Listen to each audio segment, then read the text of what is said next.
Alors, dans notre dernière partie, et là, on va passer à l'action.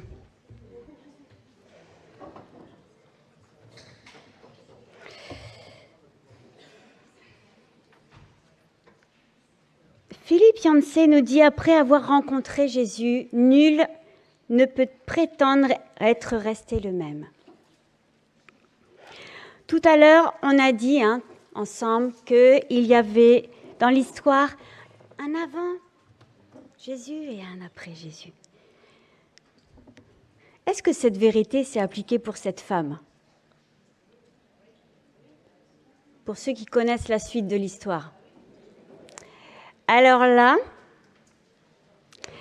on a la preuve vivante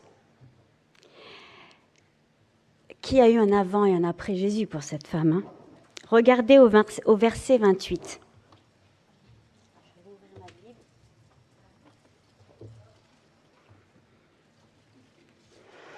Au verset 28, qu'est-ce qu'elle fait, cette femme ?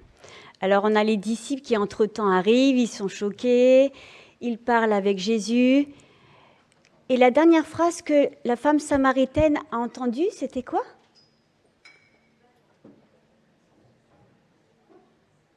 Je le suis, le Messie, moi qui te parle.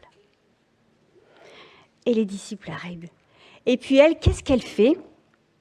Au verset 28, alors. Et là, il y a un déclic. Il y a un alors. Est-ce que dans vos frises, après le point où il y a Jésus-Christ, la rencontre de Jésus-Christ, il y a ce alors. Alors, qu'est-ce qu'elle fait ? Comble de la situation. Le texte précise qu'elle laisse sa cruche. Elle laisse sa cruche et s'en va en ville. Verset 28.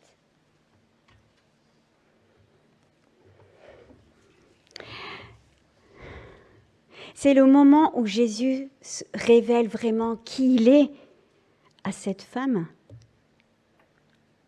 qu'elle reçoit cette vie nouvelle et son effet immédiat. On a dit que cette eau vive, là, les grandes eaux, c'était comme un flot, une puissante vague. Et cette eau dans la vie de cette femme, ça va être des eaux qu'elle ne va pas pouvoir contenir. Des eaux qu'elle ne va pas pouvoir contenir. Et là, on a la preuve. C'est exactement ce que vit cette femme. Ce qu'elle reçoit de Dieu ce jour-là, non seulement la remplit, mais la déborde. Ça déborde. Renversement de situation. Cette femme laisse sa cruche. Elle quitte son train-train.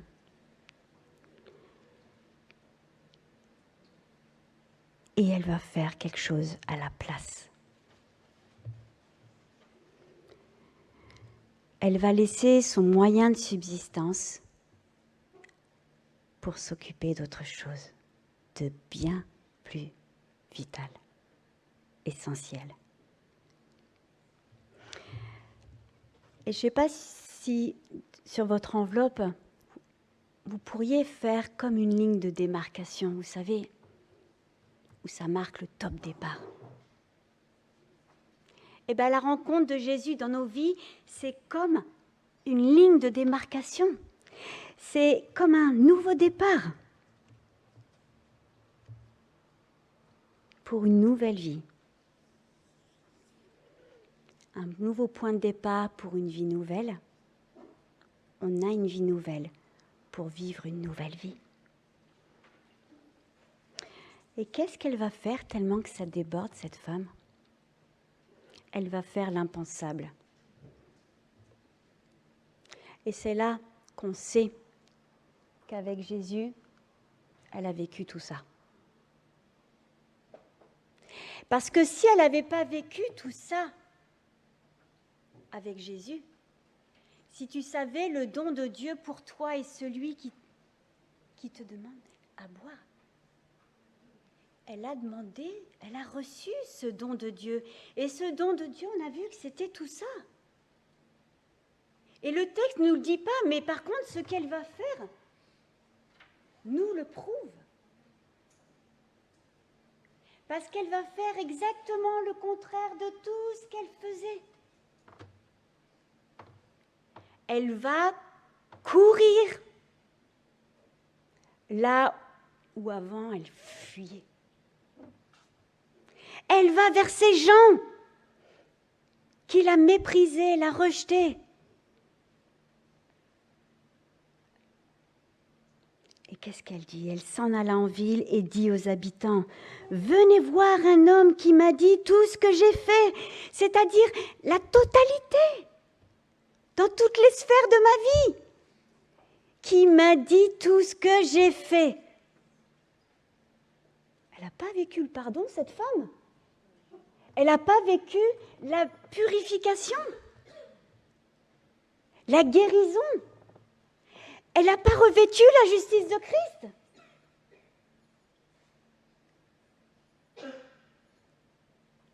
Elle a même été réhabilitée.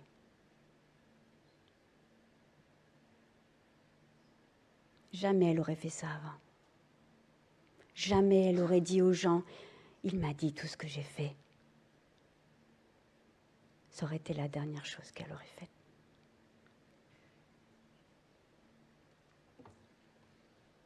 Elle n'a pas fait un grand discours. Hein.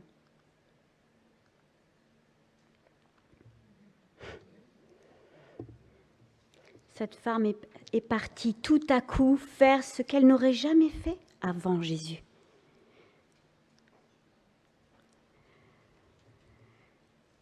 Ce passage des Écritures, j'aime tellement ce texte parce qu'il nous montre que rien n'aurait pu se faire de cette manière s'il n'y avait pas eu Jésus. S'il n'y avait pas eu cette rencontre, s'il n'avait pas mis dans le cœur de cette femme ce qu'il a mis. Jésus, par cette croix dans notre frise, hein, et c'est intéressant de voir la forme de la croix. En rouge, ça c'est mon fils Simon qui l'a fait, notre petit dernier. Je l'ai emmené. Il dit, tiens maman. Et je pense que c'était pour m'encourager. Vous avez vu, c'est du concret, hein. Bon, il y a marqué « Je t'aime, maman, cœur, cœur », voilà. Mais la croix de Jésus, elle vient faire quoi? Elle vient rétablir ma relation avec Dieu, faire la paix avec Dieu, mais aussi ma relation avec les autres. Vous n'avez pas entendu. La croix de Christ, ce qu'on a mis là sur notre frise, ça vient rétablir la réconciliation, la paix avec Dieu, ma relation avec Dieu. Il n'y a plus d'obstacles. Quand je lui parle, quand il me parle, quand je le prie, quand il me répond, quand il me donne tout ce qu'il a, tout ce qu'il est, il n'y a plus d'obstacles. Le chemin est ouvert par Jésus. Et puis, il rétablit la relation horizontale avec les autres. Celui qui m'aime, celui qui aime Dieu, aime son prochain. Ce que me donne Dieu, ce qu'est Dieu, m'envoie directement vers l'autre. Parce que ça déborde. On est obligé, il faut trouver d'autres réservoirs. Il faut donner ça, il ne faut pas en perdre une goutte.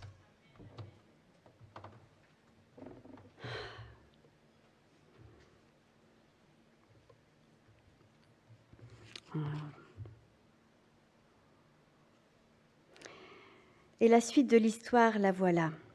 On va lire Jean 4, 39 à 42, et vous allez voir, c'est le summum. Et on finira ce texte avec ce récit. Jean 4, versets 39 à 42.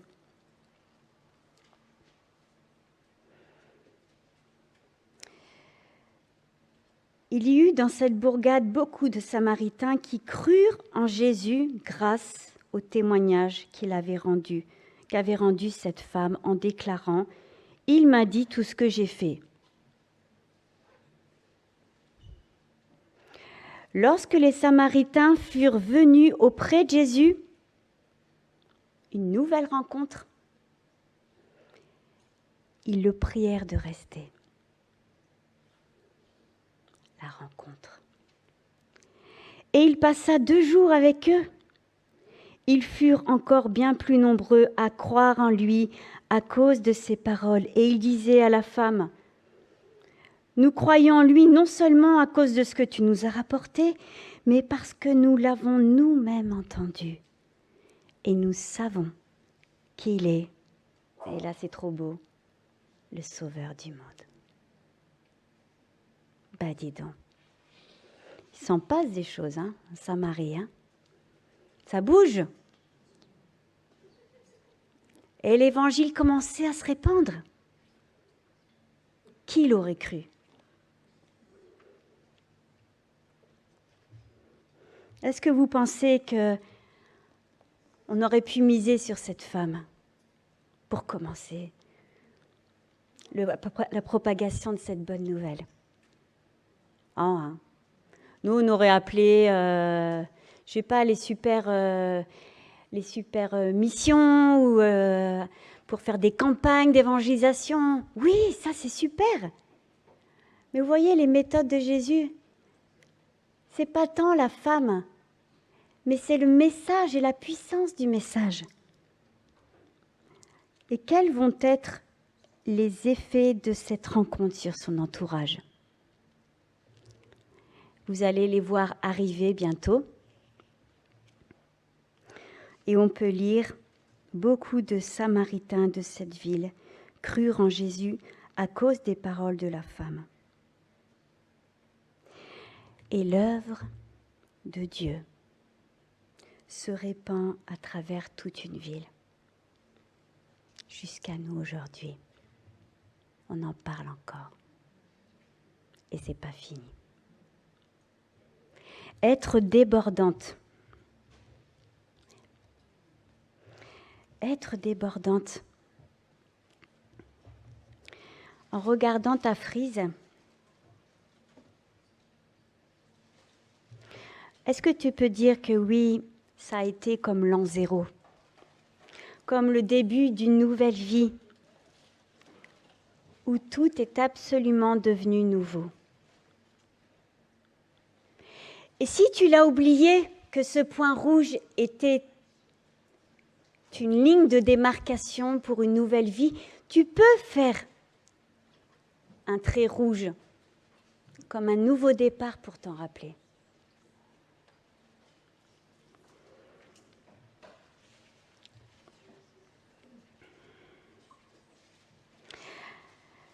Alors mes sœurs, avant de nous quitter, qu'allons-nous faire de cette eau vive? Nous. Cette eau vive qui jaillira jusque dans la vie éternelle. Que va-t-on en faire?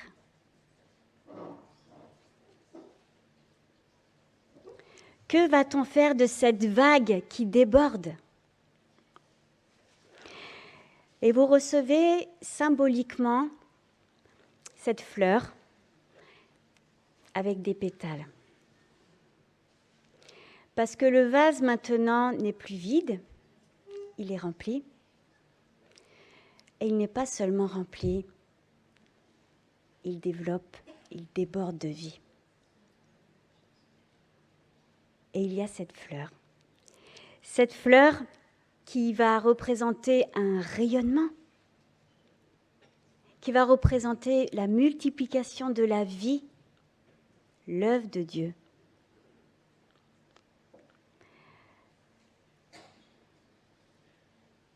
Mais avant de partir en courant là, dans nos maisons et dans nos villes, on a besoin de cette rencontre avec Christ. On a besoin de ce don de Dieu. On a besoin de la puissance de son esprit. Et 2 Corinthiens 4,7 nous dit ce passage bien connu, « Nous portons ce trésor dans des vases d'argile. » Et pourquoi ils sont d'argile? Afin que cette grande puissance soit attribuée à Dieu et non pas à nous. Nous sommes pressés de toute manière, mais non réduits à l'extrémité. Dans la détresse, mais non dans le désespoir. Persécutés, mais non abandonnés. Abattus, mais non perdus. Portant toujours avec nous dans notre corps la mort de Jésus. Afin que la vie de Jésus soit manifestée dans notre corps. La vie de Jésus soit manifestée dans notre corps. Si je vis, c'est plus Christ qui vit. C'est plus moi qui vis, c'est Christ qui vit en moi.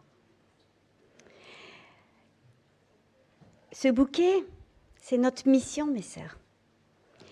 Et qui a fait ces belles fleurs? J'avais reçu les photos. Qu'elles puissent se lever. Céline.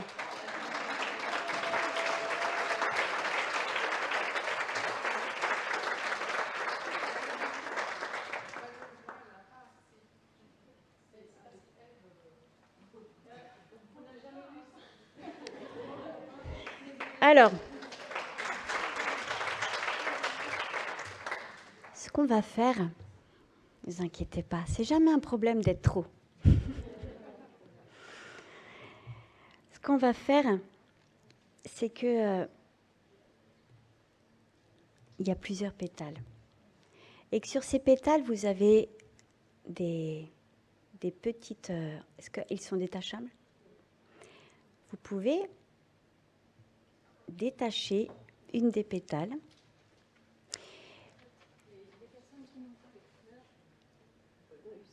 D'accord. Très bien. Alors, les personnes qui n'ont pas de fleurs, elles auront quand même le cœur de la fleur. Et donc, demandez, levez la main. Ève va vous les apporter.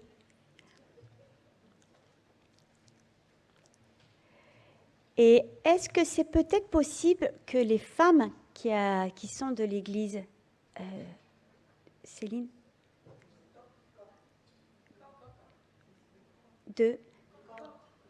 d'accord, puissent éventuellement donner leurs fleurs à celles...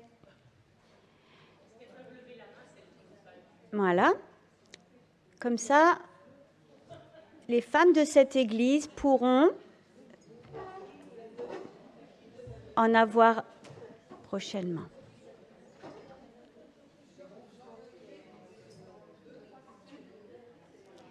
Alors bien sûr, ce ne sera pas tout de suite.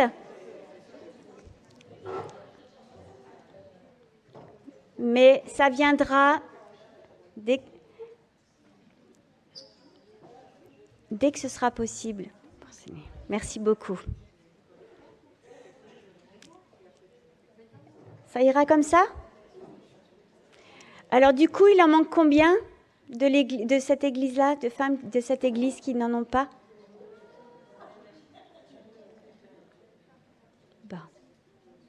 Bon, allez voir notre sœur, mais en tout cas, voilà. Vous faites une petite commande, il y aura peut-être un délai un peu long.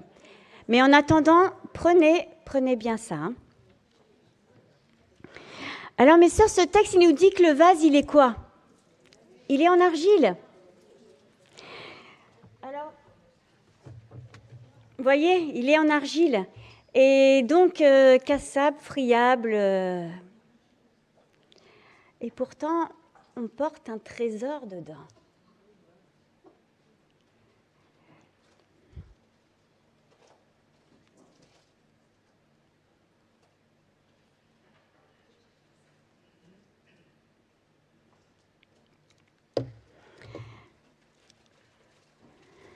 Ce passage nous montre que même un vase brisé, comme cette femme, peut être un extraordinaire témoin de la grâce de Dieu.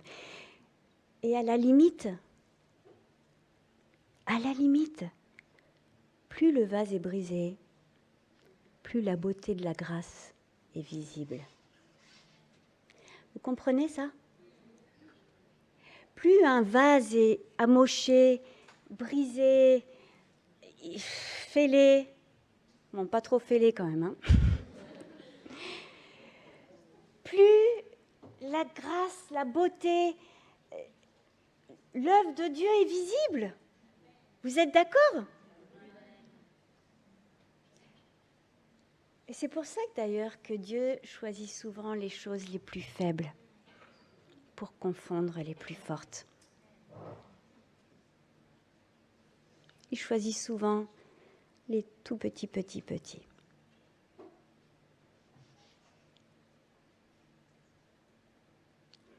Pour que la gloire lui revienne.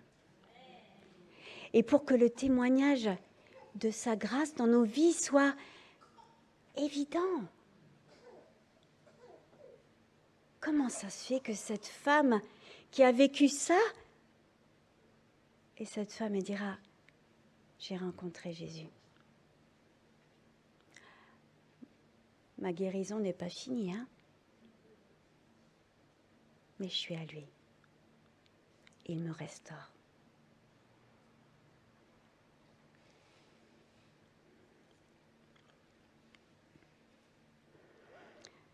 Alors maintenant, voulons-nous être aussi des vases communicants de la bonne nouvelle de Jésus-Christ?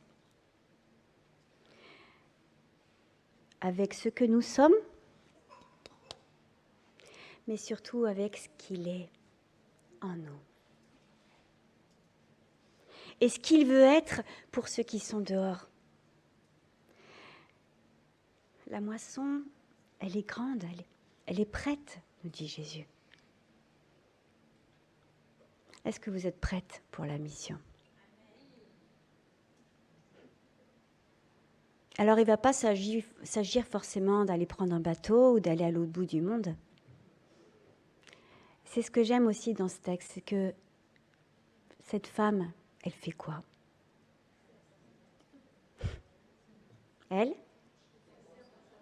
Ben oui, elle va dans sa ville.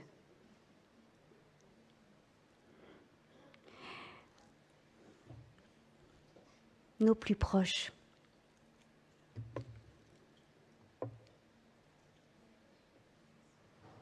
Alors nous, c'est les vases, hein, ça.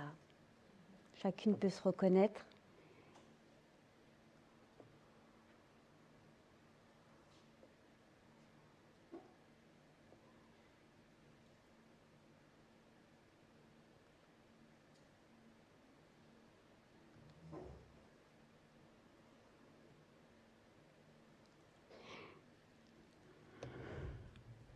C'est ça, notre champ de mission. La vie quotidienne. Avec nos proches, notre prochain, et puis notre entourage. Ceux que l'on côtoie.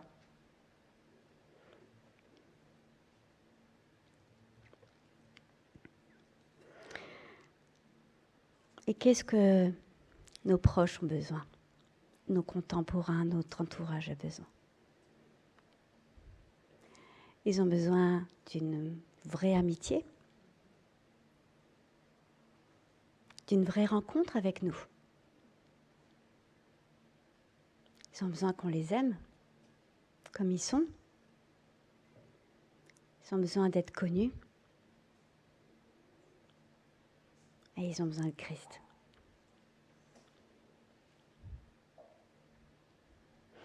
Je vous présente pour terminer 2 livres.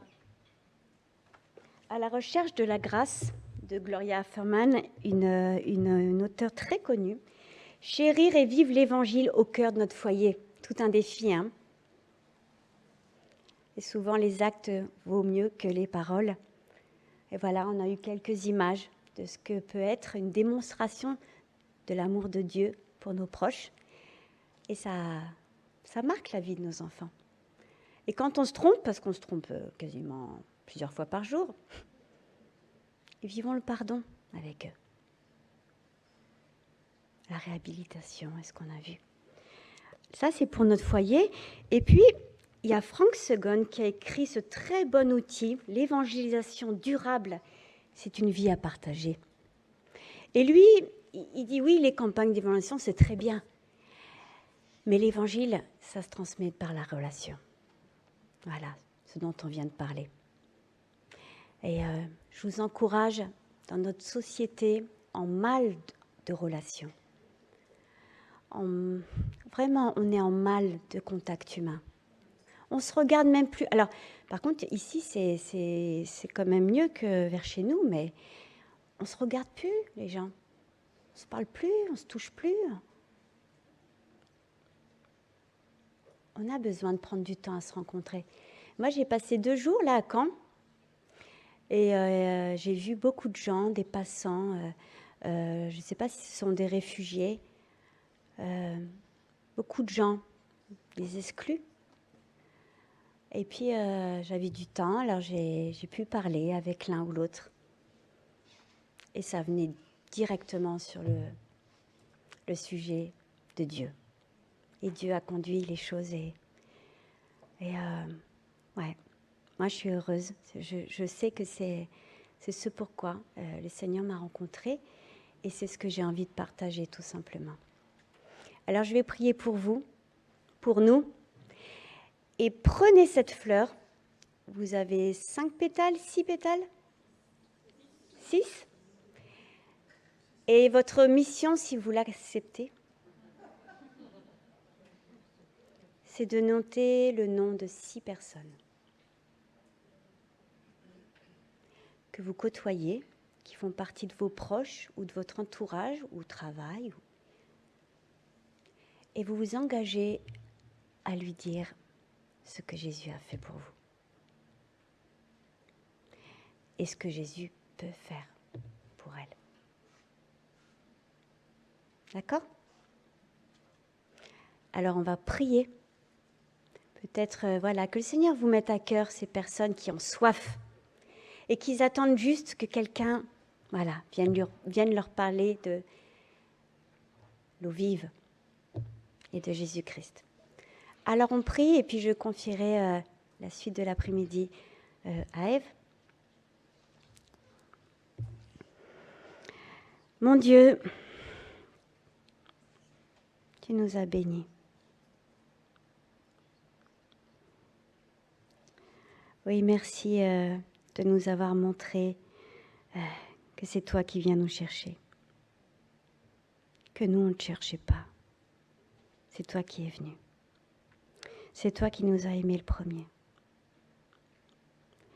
Seigneur, je te remercie parce qu'aujourd'hui, tu nous rappelles ce que c'est que ce point rouge sur notre vie, cette rencontre avec toi.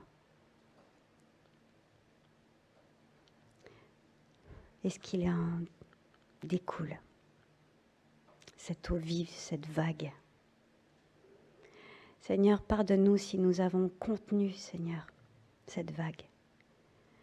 Si nous avons voulu l'enfermer dans une religion ou pour satisfaire notre conscience. Seigneur, cette vague que tu nous donnes, elle est pour mon prochain. Elle est, Seigneur, pour que ton royaume s'étende, que d'autres soient sauvés. Oui, tu as dit à tes disciples, vous recevrez une puissance et vous serez mes témoins. D'abord là où vous êtes. Seigneur, vraiment, remplis-nous de ton esprit, de ton amour, de zèle, de joie pour, comme cette femme, avoir ce si grand privilège de dire autour de nous ce que tu as fait pour nous, ce que tu es.